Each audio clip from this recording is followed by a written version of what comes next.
For sale, a summer special. 3 German-made Metropolitan Police water cannon, never used on British soil. They're supposed to work like this, but Boris Johnson bought his without the permission of Theresa May, and the Home Secretary was having none of it.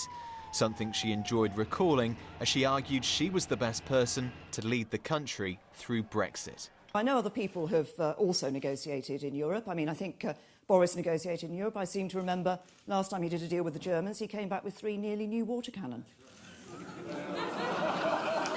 Faisal. She may not have allowed water cannon on the streets of London, but she approved these. Controversial billboards roaming across 6 boroughs, calling on illegal immigrants to go home. It just saddens me that we still haven't learnt the lessons of the 50s and the 60s, where the signs used to be out there: no Asians, no blacks, no dogs. Despite these and a government pledge to bring down immigration, the numbers kept on rising. But Teflon Teresa, as some called her, stayed on to become the 2nd longest serving Home Secretary. I think she was an incredible Home Secretary. I mean, the most effective Home Secretary that I've known about. Lord Wasserman worked for the Home Office for 27 years, as well as for police chiefs in New York and Miami. And I think we see that London is safer. London feels safer. People feel that the Commissioner and his force respond to their needs. As Home Secretary, Theresa May blocked the extradition to America of computer hacker Gary McKinnon from Wood Green.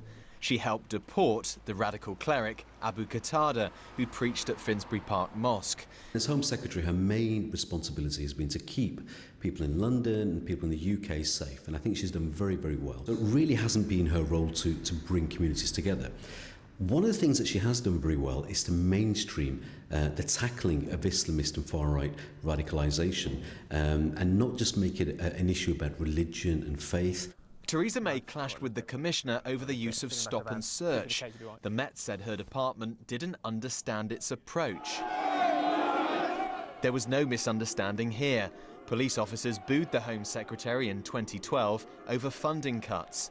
She didn't back down, and 2 years later told them this. Make no mistake. You must not be under the impression that the government will let things remain as they are. The Federation was created by an Act of Parliament, and it can be reformed by an Act of Parliament. There is a partial credit for what has taken place over the last 6 years in terms of the policing of the streets of London, but again, it's my colleagues that have put it in place. It's my colleagues who are out there earlys, lates and nights, 24 hours a day, making the streets of London safe. And for that reason, they should be recompensed correctly and treated in a fair manner. And I just don't think that's happened. Theresa May might be loathed by some in the Met, but she's loved by many in the Tory heartlands. And she's won the respect of people here at the Home Office. As she moves to 10 Downing Street, London's top politicians will hope to build a strong relationship with her for the benefit of the capital. Beake, BBC London News.